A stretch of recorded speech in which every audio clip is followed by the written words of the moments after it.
Shalom, selamat pagi Bapak Ibu. Apa kabar semuanya? Kabar baik, luar biasa. Puji nama Tuhan. Saya percaya bahwa pagi ini, seperti lagu tadi, kita menikmati semua kebaikan Tuhan. Amin. Dan saya percaya bahwa kita semua pasti ingin untuk tetap diikuti, tetap mengalami yang namanya kebaikan Tuhan. Dan salah satu wujud daripada kebaikan Tuhan itu adalah hidup kita aman dan tentram. Dan itu adalah janji Tuhan bagi anak-anaknya. Amin. Bapak Ibu, berapa banyak saudara yang ingin hidup tentram? Berapa banyak boleh lambaikan tangan yang ada di onsite, yang ada di online boleh lambaikan tangan, yang ada di onsite boleh katakan, saya ingin hidup tentram. Amin ya. Apa itu tentram, Bapak Ibu? Ya, pertanyaannya mungkin seperti begitu ya. Tentram itu dari Kamus Besar Bahasa Indonesia artinya aman, ya, damai, tidak ada kekacauan, ya, atau hal-hal yang merisaukan, menggelisahkan, menakutkan di sana, ya. Dan ketika kita ada di tempat yang tentram, maka kita akan bisa bekerja dengan giat. Kita akan bisa memaksimalkan semua potensi yang ada pada kita. Kalau kita hidup di dalam ketentraman. Ketika kita hidup dalam ketentraman, kita juga secara finansial, ekonomi diberkati, ya. Kita akan mengalami yang namanya kecukupan di dalam kepuasan batin. Ya, ada banyak orang hidup berlimpah-limpah harta, tapi nggak tenang. Itu bukan ketentraman yang dimaksud. Ketentraman itu artinya bukan bergelimang dengan harta benda saja yang terutama, tapi yang teristimewa adalah bergelimang dengan kedamaian. Haleluya. Amin, Bapak Ibu. Dan ketika kita hidup di dalam ketentraman, maka saya percaya kita akan bisa memaksimalkan semua yang Tuhan mau dalam kehidupan kita. Nah, apa sih rahasia? Itu kan tema saya pagi hari ini ya. Apa sih rahasia untuk kita bisa mengalami yang namanya hidup tentram itu? Mari kita buka di dalam Mazmur 15. Mazmur 15 ayatnya yang pertama sampai ayatnya yang kelima. Mari kita baca Bapak Ibu, sama-sama kita baca. Mazmur Daud. Tuhan, siapa yang boleh menumpang dalam kemahmu? Siapa yang boleh diam di gunungmu yang kudus? Yaitu dia yang berlaku tidak bercela, yang melakukan apa yang adil, dan yang mengatakan kebenaran dengan segenap hatinya. Yang tidak menyebarkan fitnah dengan lidahnya, yang tidak berbuat jahat terhadap temannya, dan yang tidak menimpakan cela kepada tetangganya, yang memandang hina orang yang tersingkir, tetapi memuliakan orang yang takut akan Tuhan, yang berpegang pada sumpah walaupun rugi, yang tidak meminjamkan uangnya dengan makan riba, dan tidak menerima suap melawan orang yang tak bersalah. Siapa yang berlaku demikian tidak akan goyah selama-lamanya. Kalau terjemahan sehari-hari berkata, orang yang berbuat demikian akan selalu tentram. Ya, terjemahan sehari-hari berkata, orang yang berbuat demikian, yang dikatakan di dalam Mazmur 15 tadi ayat 1 sampai ayat yang kelima tadi, dikatakan orang yang berbuat demikian akan selalu tentram. Ya, tentram itu yang tadi saya sampaikan, damai, aman, tidak ada kegalauan, tidak ada kerisauan, ya, tidak ada percekcokan, tidak ada perselisihan, yang ada damai sejahtera. Haleluya. Dan saya percaya itu kerinduan setiap orang. Masalah bisa ada, selama kita ada di muka bumi, masalah pasti bisa datang, Bapak Ibu ya. Kita bisa sakit, kita bisa mengalami masalah-masalah dalam keluarga, masalah ekonomi. Semua orang pasti punya masalah selama dia masih hidup di muka bumi. Tapi yang menjadi perbedaannya adalah sekalipun masalah ada, tapi orang-orang yang hidup di dalam perlindungan Tuhan, yang hidup dekat dengan Tuhan, yang akan memiliki damai dan ketentraman. Nah, rahasia yang kita temukan di dalam Mazmur 15 ayat 1 sampai 5, kita lihat, kita kupas pelan-pelan ya Bapak Ibu. Yaitu dikatakan di sini, apa sih rahasia untuk kita bisa hidup tentram? Berapa banyak Bapak Ibu yang mau hidup tentram? Amin. Semua kita pasti mau hidup tentram ya Bapak Ibu ya. Dunia sedang gonjang-ganjing ya saudara, perhatikan apa yang terjadi di dunia hari-hari terakhir. agak sedikit aware dengan keadaan dunia hari-hari ini ya Bapak Ibu, karena kalau sesuatu terjadi dengan bangsa pilihan Tuhan, selama dunia gonjang-ganjing, tapi belum terjadi sesuatu yang lebih fokus kepada bangsa pilihan Tuhan alias Israel, maka masih aman-aman saja. Tapi kalau sesuatu itu sudah lebih berfokus kepada mereka, seperti sekarang ini terjadi perang di sana, memang udah lama terjadi perangnya, tapi sekarang semakin memanas, maka saudara dan saya perlu waspada. Itu salah satu tanda, ya. Alkitab selalu berkata perhatikan bangsa pilihannya ini, ya Bapak Ibu. Nah, berarti keadaan dunia ke depan itu tidak akan lebih baik. Akan ada banyak hal yang membuat saudara takut. Perang bisa terjadi di mana saja, Bapak Ibu, dan itu bisa memicu perang dunia, ya. Sebab itu kita perlu mendapat yang namanya ketentraman ini, Bapak Ibu. Nah, kita belajar pagi hari ini bagaimana rahasianya kita bisa hidup dalam ketentraman. Ya, dikatakan di sini ayatnya yang pertama, Tuhan, siapa yang boleh menumpang dalam kemahmu? Siapa yang boleh diam di gunungmu yang kudus? Nah, ternyata orang-orang yang mau diam di gunungnya Tuhan, itulah yang akan mendapat ketentraman. Dan ternyata orang yang tentram ini adalah orang yang pertama ini diam di gunungnya Tuhan, ya kan? Nah, ternyata tidak semua orang, bukan orang Kristen, yang KTP-nya Kristen, yang bilang percaya Yesus, yang bisa diam di gunungnya Tuhan. Bahasa Inggrisnya bilang, Lord, who will stay in your house? Ya, siapa yang bisa berdiam di rumah Tuhan? Rumah Tuhan, saudara mau diam di rumah Tuhan? Dunia yang saudara dan saya tinggali ini nggak akan tetap, Bapak Ibu. Ini akan binasa. Tetapi kalau saudara ada di dalam rumah Tuhan, hadirat Tuhan, ya, tempat kediaman Tuhan, itulah tempat teraman bagi saudara dan saya. Dan ternyata tidak semua orang bisa berdiam di tempatnya Tuhan, di rumahnya Tuhan. Ya, kita perlu punya kualitas sesuai dengan firman ini untuk kita bisa diam di rumahnya Tuhan, di gunungnya Holy Hill, Bapak Ibu, di gunung Tuhan yang kudus. Yaitu pertama, catat ya Bapak Ibu, ini untuk saudara dan saya mengintrospeksi, mempersiapkan diri kita supaya kita tentram, kita selalu ada di dalam hadirat Tuhan, di rumahnya Tuhan. Karena Tuhan mengasihi semua orang, kebaikan Tuhan ada buat semua orang, tetapi Tuhan tidak bisa bersepakat dengan yang namanya dosa. Tuhan itu hanya bisa kita dapatin melalui kehidupan yang hidup di dalam kekudusan. Kalau Tuhan mengasihi saudara dan saya, itu jangan disia-siakan supaya saudara dan saya bisa aman tetap bersama dengan Tuhan. Yang pertama, apa yang saudara dan saya perlu mereposisi hidup kita? Yang pertama dikatakan di dalam ayatnya yang kedua, yaitu dia yang berlaku tidak bercela. Ya. Jadi poin pertama untuk saudara dan saya bisa hidup tentram, untuk saudara dan saya bisa tinggal di gunungnya Tuhan atau tinggal di rumahnya Tuhan, yaitu kita tidak bercela. Bahasa Inggris terjemahan lain berkata punya yang namanya integrity, integritas. Apa itu integritas? Integritas itu adalah konsisten menyelaraskan perkataan dan perbuatan kita sesuai dengan nilai kebenaran. Jadi enggak on off Bapak Ibu ya. Hari ini saya selaras dengan kehendak Tuhan. Hari ini saya hidup benar. Hari ini saya takut Tuhan. Hari ini saya mau hidup sungguh-sungguh melayani Tuhan. Hari ini saya mau beri yang terbaik bagi Tuhan. Besok enggak. Enggak gitu. Yang dikatakan integritas di sini adalah konsisten. Langkah saudara dan saya selaras dengan kebenaran, ya. Jujur di dalam perbuatan, jujur di dalam perkataan, melakukan apa yang kita katakan di dalam kebenaran dan mengatakan apa yang kita lakukan di dalam kebenaran, ya.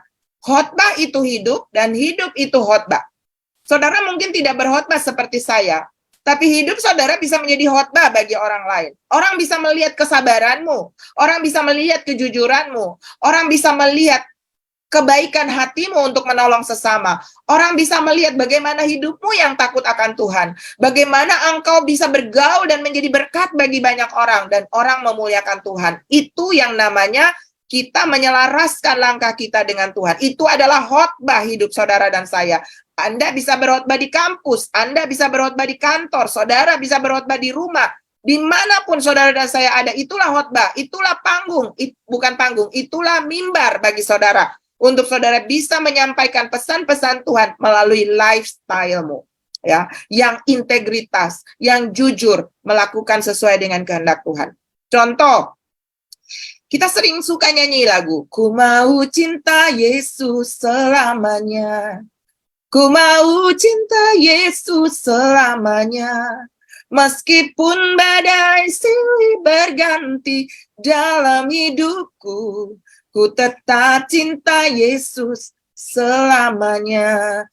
Ciri orang yang cinta Yesus sesuai dengan firman Tuhan di dalam kitab Yohanes adalah melakukan kehendak Tuhan. Tapi berapa banyak kita bilang kita cinta Yesus, tetapi ketika kita ada dalam masalah, kita lupa apa yang Tuhan mau.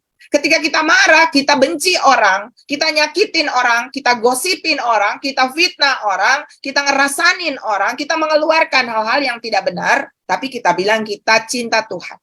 Berapa banyak ketika kita bergaul, kita menghadapi tantangan, lalu kita kompromi.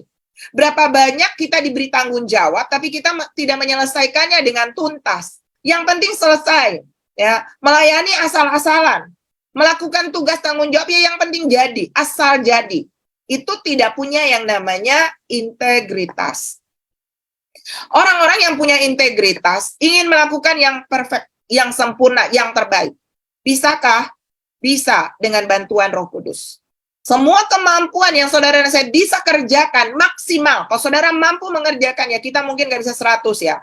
Tapi berusaha misalnya mencapai yang tertinggi 90, lakukan. Tuhan yang akan menyempurnakannya. Tapi kalau kita punya kapasitas untuk bikin 90, tapi kita bikin 80, udah puas, yang penting jadi. Itu yang namanya kita tidak melakukan seperti yang Tuhan mau. Dan saudara, orang-orang yang berintegritas ini akan memiliki yang namanya ketulusan, kejujuran, dan bisa dipercaya. Apakah itu ada pada kita? Itu yang akan membawa saudara hidup dalam ketentraman. Cek dan recheck diri kita masing-masing. Amin, Bapak Ibu. Yang pertama adalah hiduplah tidak bercela atau hiduplah dalam integritas. Yang kedua, bagaimana kita bisa hidup tentram? Dikatakan di dalam ayat yang selanjutnya dikatakan yang melakukan apa yang adil, ya. Poin yang kedua, orang yang hidup di gunung Tuhan atau hidup di dalam rumahnya Tuhan atau yang mau tentram ini adalah orang yang apa? Melakukan apa yang adil. Belum ayat 3, masih ayat 2 ya. Yang melakukan apa yang adil, ya. Tidak bercela. Kemudian yang kedua itu melakukan apa yang adil. Terjemahan lama berkata, orang yang berjalan dengan tulus hati dan mengerjakan kebajikan. Apa itu adil? Ya, kalau saudara tahu tentang keadilan itu lambangnya itu kan timbangan. Artinya apa Bapak Ibu? Orang adil ini adalah orang yang tidak memilih-milih. Orang yang dengan kata lain tidak bersikap berbeda antara A dan B. Orang yang tidak melakukan kebenaran karena subjektif. Kita membela atau melakukan sesuatu karena saya suka dengan orang ini. Karena orang ini punya keuntungan buat diri saya. Membawa keuntungan bagi diri saya. Dengan kata lain kita bermuka dua.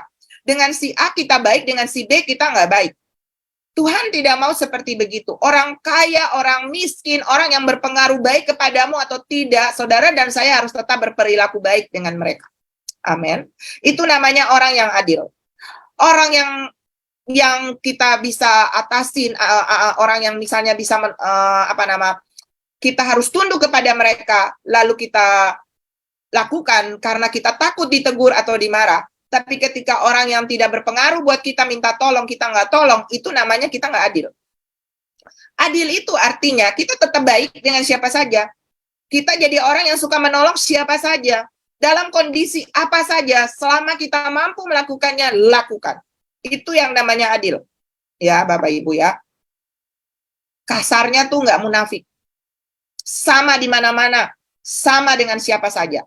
Itu namanya adil. Dengan semua orang, nggak pandang bulu. Ya, Bapak Ibu. Orang ini adalah orang yang lurus. tulus, ya, nggak neko-neko, dan melakukan apa saja dengan banyak orang, dengan tidak banyak orang, kita tetap bikin yang terbaik. Saya agak sedikit diberkati dengan sikap suami saya ya. Kadang-kadang ya dia misalnya mau memimpin ibadah pemakaman, mau itu orang paling kaya atau orang miskin atau apapun, dia selalu berpakaian tuh keren ya, pakai jas gitu ya. Sampai ke kuburan kadang-kadang saya bilang, Pak itu kan panas. Dia bilang, nggak apa-apa, ini penghormatan terakhir. Ya. Nah, kemarin minggu lalu kami ada di Makassar. Nah, anak saya itu dia memang punya hati selalu untuk anak-anak. Lalu dia bilang, Ma, aku di sekolah minggu ya. Dan akhirnya dia melayani. Dan ternyata minggu lalu tuh cuma ada 2 anak. Saya nggak tahu hari ini berapa. Kemarin tuh hanya ada 2 anak. Tapi dia tuh lihat mereka itu seperti, saya memang mengajarkan itu kepada semua anak-anak didik juga. Saya bilang begini, Daud itu mulai dengan 2-3 ekor domba loh, baru menggembalakan satu bangsa. Jadi, kalau kita dipercayakan misalnya 2-3 orang, lakukan dengan yang terbaik. Lihat mereka sebagai satu saat nanti mereka itu akan menggembalakan satu bangsa mungkin. Walaupun kita cuma menggembalakan 1 orang, tapi dari 1 orang itu beberapa kesaksian, saya nggak punya waktu, tentang orang-orang yang hanya 1, tapi karena diurus, digembalakan dengan baik, mereka jadi orang-orang yang menjadi revivalist. Nah, lalu akhirnya dia cuma dengan 2 orang ini, dia urusin mereka, dia layanin mereka, kasih makan mereka. Ya, akhirnya dia bilang, Ma, cuman berdua, tapi saya berusaha untuk melakukan yang terbaik. Saya bilang, good, itu bagian daripada tanggung jawab. Ya, sekecil apapun itu, kalau kamu lakukan dengan hati, itu besar nilainya di mata Tuhan. Ya, jadi itu yang namanya orang-orang yang punya hati yang tulus. Ya, mau melakukan apa yang terbaik, adil dalam segala situasi, tetap berperilaku sama. Itu terbaik, Bapak Ibu ya. Lalu yang ketiga, bagaimana kriteria orang untuk bisa punya yang namanya ketentraman? Dikatakan di sana adalah, saudara lihat, boleh tunjukkan lagi di dalam ayat tadi, ayat yang kedua, yang mengatakan kebenaran dengan segenap hatinya. Terjemahan lama berkata, dan yang berkata benar dalam hatinya.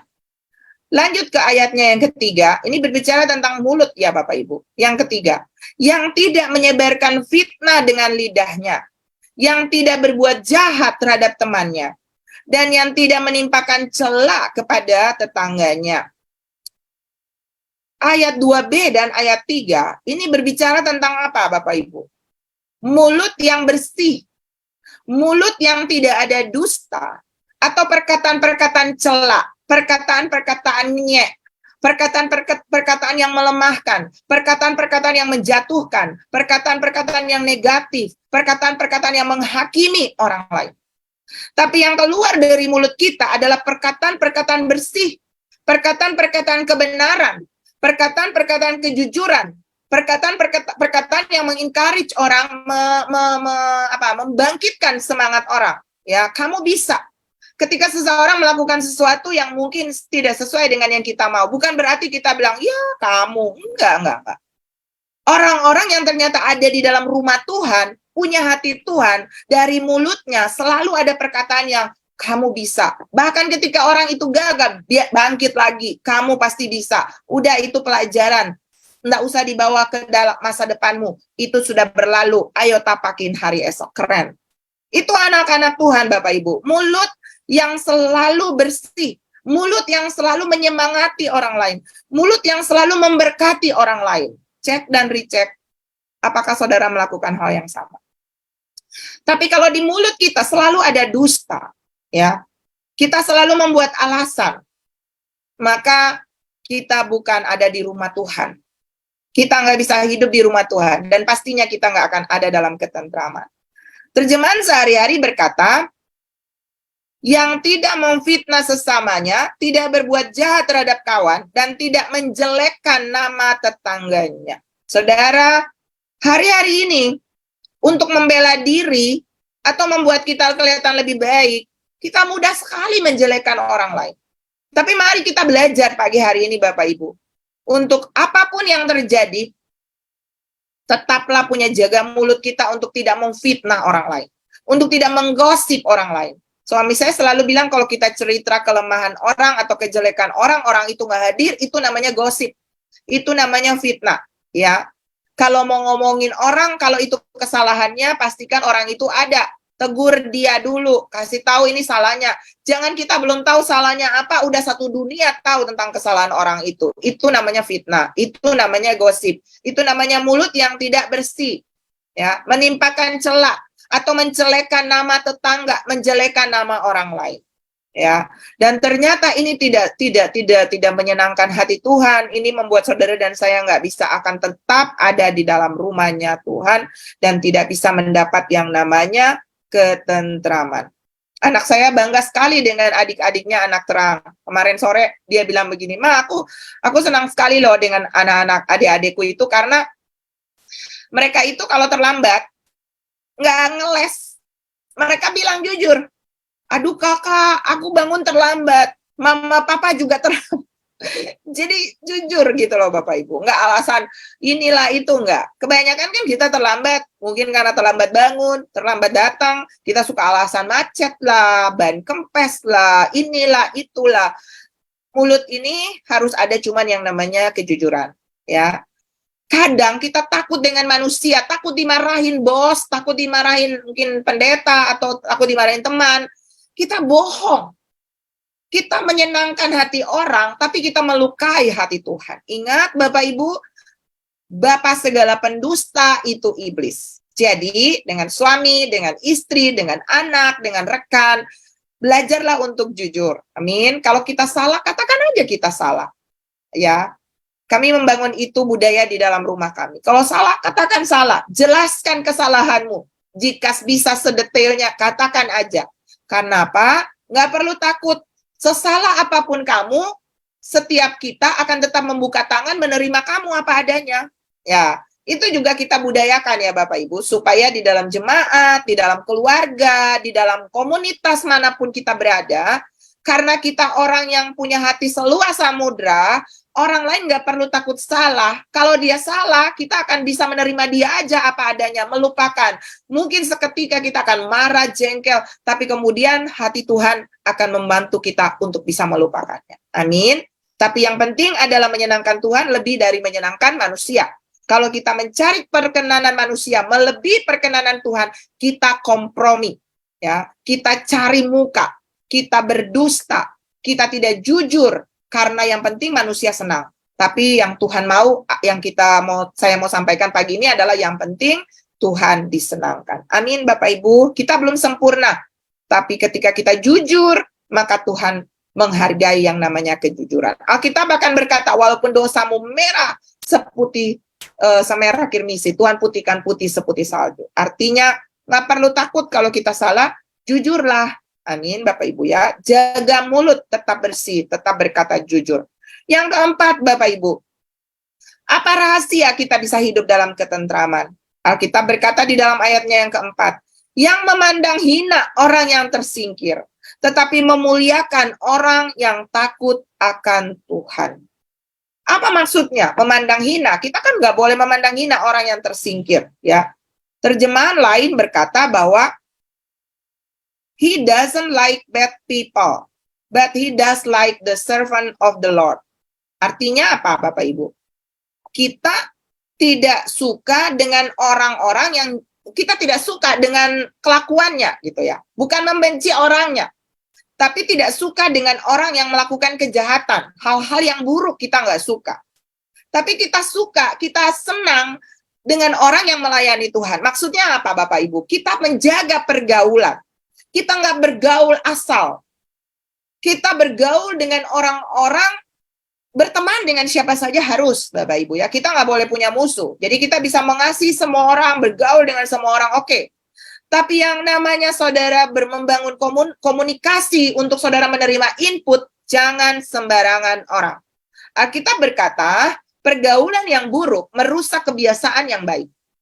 Kalau Anda punya kebiasaan baik, tapi kalau Anda bergaul dengan orang yang suka bohong, orang yang tidak jujur, orang yang melakukan hal-hal yang tidak benar, lambat laun kalau saudara tidak punya pertahanan yang kuat di dalam firman, saudara jebol. Saudara bisa akan terseret di dalam pergaulan yang buruk. Kemarin kita sharing tentang hati-hati karena hari-hari ini banyak anak muda bunuh diri. Kenapa? Masalah bertubi-tubi. Lalu mereka saya nggak terlalu paham ya dengan, mungkin ada yang tahu ya, yang dari Jepang yang sekarang ini lagi rame dibahas itu tentang bagaimana orang tuh bunuh diri tuh lebih keren gitu ya. Dan memang itu kan salah satu budaya. Dan akhirnya banyak anak-anak muda yang terseret ke situ. Ya. Kenapa? Pergaulan. Jaga apa yang saudara dengar melalui media-media sosial. Jaga apa yang Anda dengar dari temanmu, makanya jangan sembarangan terima masukan ya. Saudara terima masukan itu mau terima masukan atau nasihat dari orang, lihat dulu orangnya. Hidupnya benar enggak? Hidupnya sukses enggak? Dalam arti sukses itu bukan kaya raya, bukan. Tapi dia berjalan di rule-nya Tuhan, dia takut Tuhan. Dia bekerja dengan maksimal, semua tanggung jawab yang diberikan dia lakukan dengan excellent. Itu bagus, saudara. Dia mungkin orang sederhana, tapi dia nggak pernah menggosipin, dia nggak pernah menceritakan kejelekan orang, dia nggak suka berbuat jahat terhadap sesama. Terima nasihat orang yang seperti begitu. Dia rajin beribadah, dia sungguh-sungguh dengan Tuhan, ya. Dia nggak pernah berpikir jahat tentang orang lain. Nah, itu yang saudara harus jaga pergaulan dengan orang-orang seperti begitu.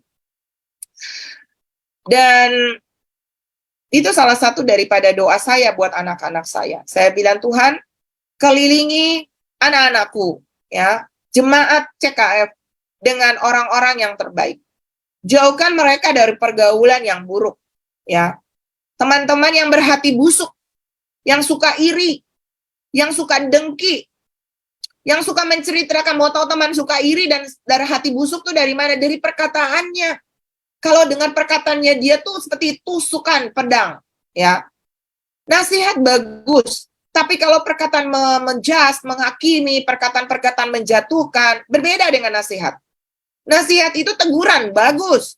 Kita salah ditegur, bagus, itu bagus. Jangan juga bergaul dengan orang yang terus puji-puji kita, saudara, ya.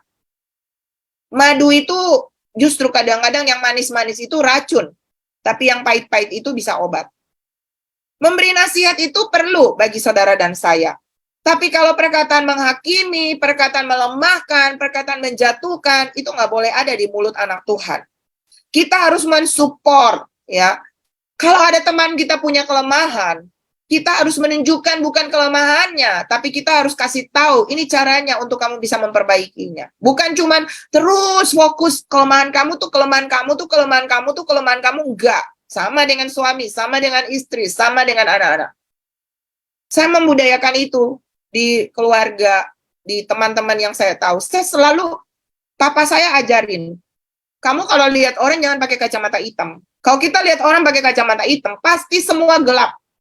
Baik pun akan kelihatan gelap. Tapi kalau kita melihat orang dengan kacamata Tuhan, kelemahan-kelemahan kita, kelemahan-kelemahan orang itu kita bisa tutupin. Bukankah kasih menutupi banyak pelanggaran? Kalau saudara punya kasih, saudara akan mudah membangkitkan orang-orang yang sudah terpuruk. Amin, Bapak Ibu. Jaga hati, jaga pergaulan. Dengan kata lain, orang-orang yang baik ini harusnya suka melihat orang senang. Suka membuat orang lain bahagia, walaupun dia sendiri harusnya akhirnya berkorban, ya. Tapi kalau cuma mencari kepentingan diri sendiri dan menjatuhkan orang lain, itu SMS juga. Tapi suka melihat orang susah. Anak saya itu sangat terinspirasi dengan satu gereja yang berkembang dengan pesat, Bapak Ibu. Karena kami pernah berbincang-bincang dengan dua pemimpin yang membuat gereja itu begitu sangat diberkati. Mereka sahabat lama yang sudah bergaul itu puluhan tahun. Saya juga sangat diberkati. Lalu di satu momen kita cerita, lalu dia bilang begini, temannya yang gembala, dia wakil gembala. Tapi perkataan ini sangat memberkati kami, memberkati saya, ternyata anak saya juga dengar dan dia juga diberkati. Dia bilang gini, enak ya Ma, punya sahabat seperti begitu. Temannya ini yang wakil jadi wakil. Harusnya dia yang jadi gembala. Tapi dia tahu kapasitasnya dia enggak. Dia bilang begini, kamu nggak usah takut. saya akan tetap ada di belakang kamu, saya akan tetap mensupport kamu. Bagian-bagian kamu yang mungkin itu orang bilang kelemahan kamu, itu kalau itu bagian yang saya bisa tutupin, saya akan lakukan. Saya akan tetap setia bersama dengan kamu dan mensupport kamu, kita akan maju bersama. Keren banget, dan memang gereja itu sangat berkembang dengan pesat. Dan saya berdoa supaya lahir orang-orang yang punya hati seperti begini. Hati seperti Jonathan, seorang sahabat yang terbaik. Hati yang tulus, hati yang bersih. Dan temukan itu di dalam pergaulan Bapak Ibu.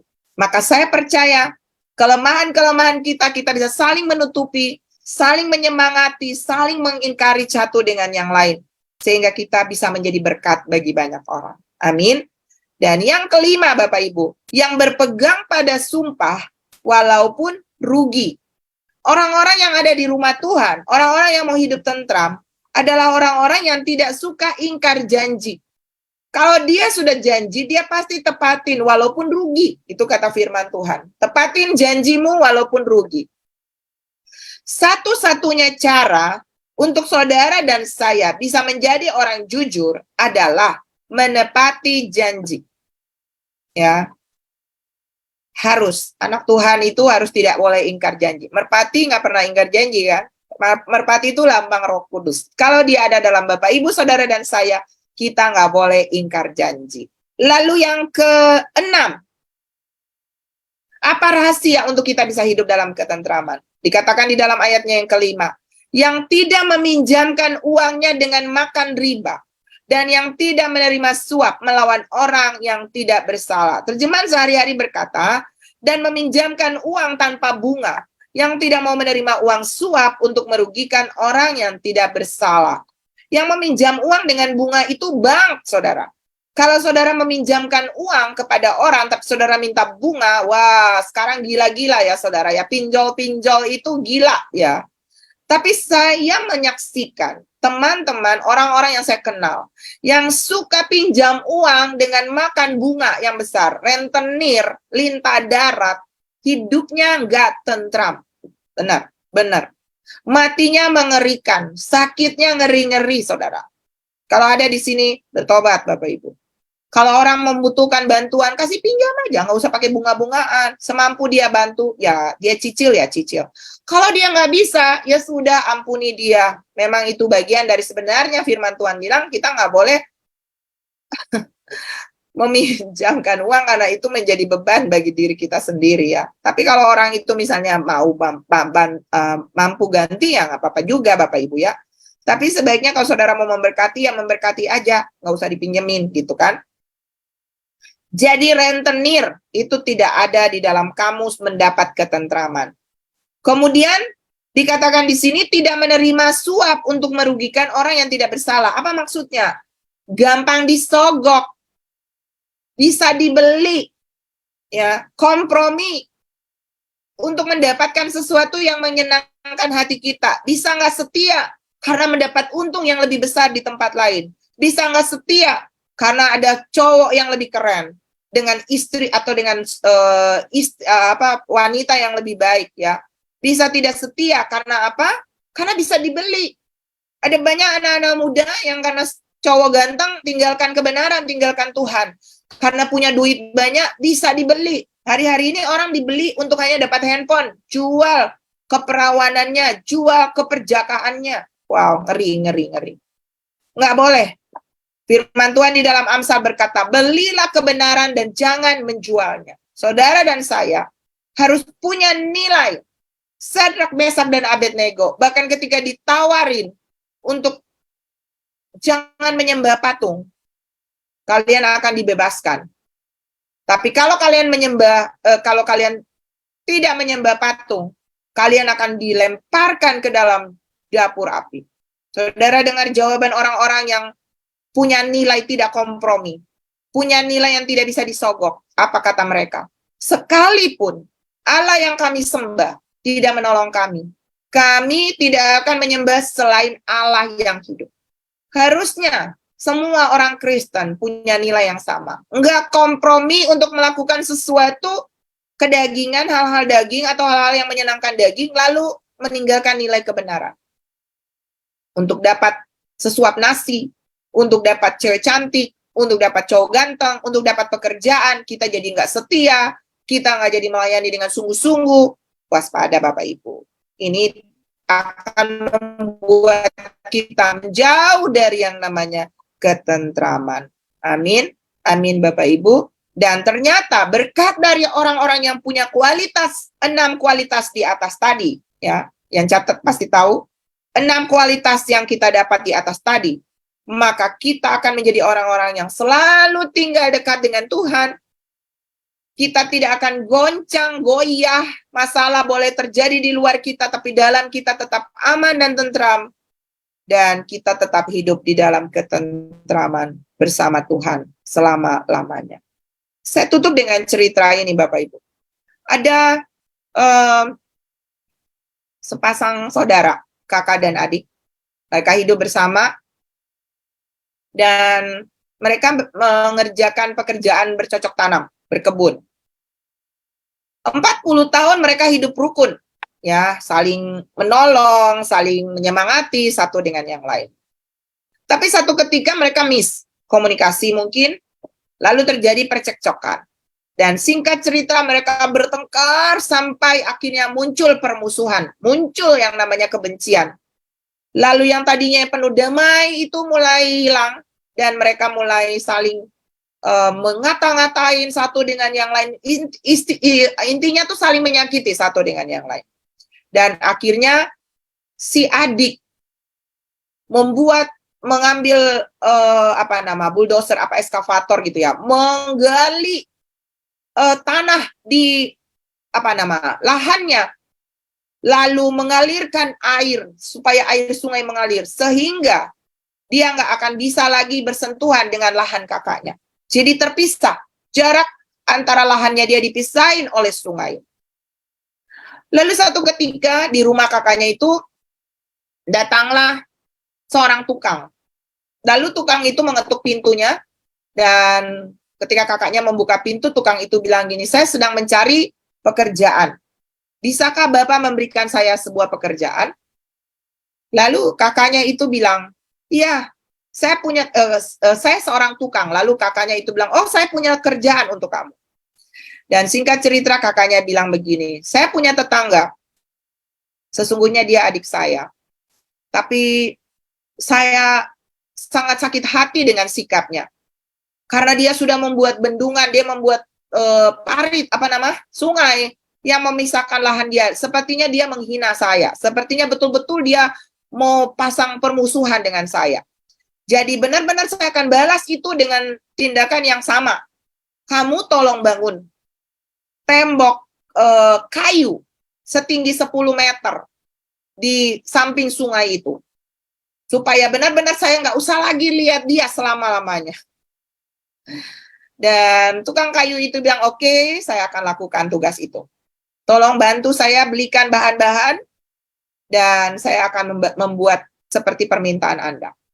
Seharian, tukang itu bekerja, dan si kakak ini karena sibuk di tempatnya sendiri, dia nggak memperhatikan apa yang dikerjakan oleh si tukang ini.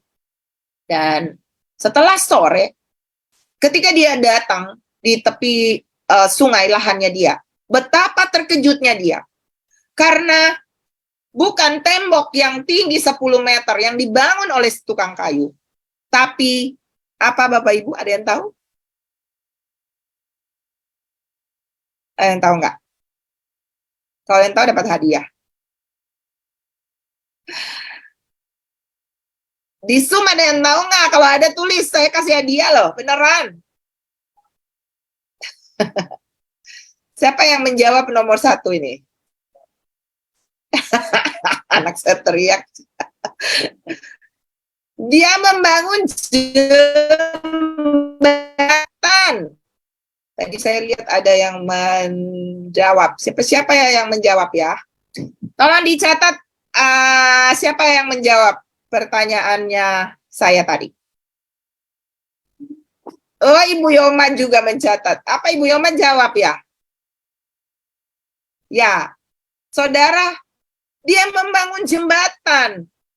Dan ketika kakaknya itu sedang mendatangi tepi sungai itu, wow, Dia melihat adiknya itu berjalan dari sana sambil membuka tangannya dan berkata, "Kak, saya bangga sama kamu karena saya membuat permusuhan dengan kamu, tapi kamu bahkan membuat jembatan untuk bersatu lagi dengan saya. Kamu memang kakakku yang keren." Padahal enggak. Padahal kan itu adalah si tukang itu yang punya ide kan, Bapak Ibu. Dan akhirnya mereka berpelukan dan singkat cerita mereka hidup lagi berdamai. Jembatan itu ada di sana untuk membuat mereka tetap akur satu dengan yang lain. Dan ketika mereka asik berpelukan, si tukang kayu itu akan pergi. Tapi mereka teriak, Pak, mau kemana? Tunggu dulu. Kami punya pekerjaan yang banyak untuk Bapak. Tinggallah di sini dan bekerjalah bersama dengan kami. Kami akan memberikan Bapak posisi yang terbaik di tempat ini. Tapi Bapak itu bilang begini, terima kasih, pekerjaan saya sudah selesai. Dan terima kasih, saya bangga dengan apa yang sudah terjadi. Saya harus pergi untuk membangun banyak jembatan yang putus. Ya, itulah orang-orang yang membawa ketentraman. Dunia sedang penuh dengan kasak-kusuk di mana-mana. Kebencian, permusuhan, dendam ada di mana-mana. Sedang butuh anak-anak Tuhan. Sesuai dengan firman Tuhan di dalam Matius pasalnya yang ke-5 ayat yang ke-9. Berbahagialah orang yang membawa damai, karena mereka akan disebut anak-anak Allah. Siapa saudara? Siapa saya? Kalau kita anak Allah, bawalah ketentraman kepada orang lain. Dimulai dari cara kita melihat orang, cara kita berbicara dengan orang, cara kita bersikap dengan orang. Bawalah damai, bawalah ketentraman, jadilah jembatan di mana-mana. Jadilah pembawa damai, jadilah peacemaker, dan bukan troublemaker. Amin. Pagi ini, kalau firman ini datang, saudara bisa cek dan recheck. Kalau selama ini dari mulutmu, selalu yang keluar tuh perkataan menghakimi, perkataan untuk menjas, perkataan untuk menjatuhkan, perkataan untuk melemahkan. Saudara nggak bisa lihat kebaikan orang, yang saudara lihat buruk. Saudara punya yang namanya iri hati, hati nggak bersih, hati nggak tulus, hati nggak jujur. Saudara bekerja setengah-setengah, saudara nggak punya integritas. Saudara suka bohong, saudara baik, saudara nggak adil. Hanya dengan orang-orang tertentu Anda baik, orang-orang tertentu Anda nggak baik. Saudara nggak bisa hidup di dalam rumah Tuhan. Dan saudara tidak akan tentram selama-lamanya. Pagi ini firman ini datang menegur. Ini bukan cuma buat saudara, buat saya juga. Mari, jadilah pembawa damai, jadilah peacemaker. Hiduplah dengan tentram ketika Anda melakukan kebaikan kepada orang lain. Ketentraman itu akan jadi magnet untuk saudara. Dimanapun saudara berada, masalah pasti ada. Tapi ketentraman akan menyertaimu. Damai akan menyertai saudara. Bahkan di tengah badai akan ada damai di sana. Karena Tuhan menyertai Anda. Karena Anda ada di dalam rumahnya Tuhan. Saya mau berdoa pagi ini kepada Bapak Ibu yang punya sebuah komitmen. Saya mau jadi jembatan dan membangun banyak jembatan bagi orang-orang di sekeliling saya. Saya mau jaga mulut saya, taruh tanda salib di mulutmu. Gak boleh lagi ada perkataan dusta atau perkataan-perkataan yang melemahkan, menjatuhkan, perkataan menghakimi satu dengan yang lain. Tapi yang ada perkataan, kamu bisa, ayo maju, aku menemani kamu, aku ada untuk kamu. Itu keren, itu keren. Itu sahabat yang terbaik, yang Tuhan cari. Dan saudara akan menjadi berkat, saudara akan menjadi peacemaker, saudara akan menjadi history maker, pembawa cerita Tuhan bagi dunia yang sedang ada dalam kegelapan. Kalau itu Bapak Ibu yang ada di Zoom, Bapak Ibu yang ada di onsite, Bapak Ibu yang ada di Facebook, mari angkat tangan Bapak Ibu. Terima, Roh Kudus akan memberikan damai ketentraman di hatimu. Kalau selama ini Anda nggak damai, Anda nggak tentram, cek dan recheck dari 6 hal tadi. Mungkin ada satu yang Anda perlu perbaiki. Ayo, selama masih ada waktu, lakukan. Selalu ada kesempatan selama kita masih hidup. Mari angkat tangan Bapak Ibu bilang, saya mau jadi peacemaker. Saya mau melihat semua orang dengan mata Tuhan dan bukan mata dunia atau mata saya atau mata setan. Saya mau melihat dengan mata Tuhan. Saya mau pakai mulut saya untuk mengucapkan perkataan-perkataan yang baik bagi orang lain. Perkataan yang benar, membangun, mendorong, menyemangati, menghidupkan dan bukan mematikan. Dan saya mau pakai sikap saya, melalui tangan saya, melalui kaki saya, melalui tindak tanduk saya, untuk menjadi berkat bagi banyak orang. Tuhan, aku berdoa kepada anak-anak-Mu yang siang ini ada di onsite yang sedang mengangkat tangan, ataupun yang ada di online yang sedang mengangkat tangan. Mereka mau menjadi orang-orang yang mau menepati janji, tidak ingkar janji. Mereka mau menjadi orang-orang yang setia, yang tidak kompromi. Mereka mau menjadi orang-orang yang jujur, yang punya integritas, yang bertanggung jawab dengan pekerjaannya. Yang mau menjadi orang yang suka melihat orang senang dan suka membuat orang senang dan tidak sebaliknya. Aku berdoa ketentraman dari surga turun menaungi mereka dimanapun mereka berada. Engkau Immanuel akan ada dengan mereka. Karena Engkau berjanji orang yang demikian akan ada di rumahmu.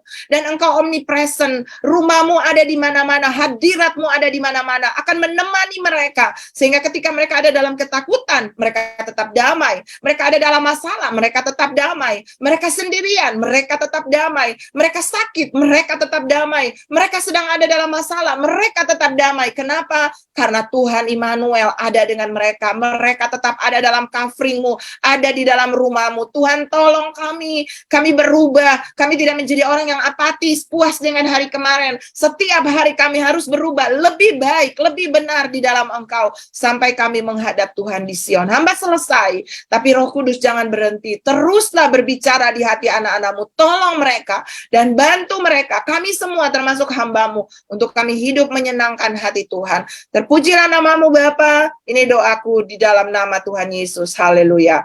Amin. Na na na na, yeah. Na na na na na na, na na na na na na, na na na na na. Langit dan bumi bersilah Tuhan, sebab Dia ciptakan semuanya. Keagungannya mengatasi langit bumi, semua sujud di hadapannya. Ku puji, ku sembah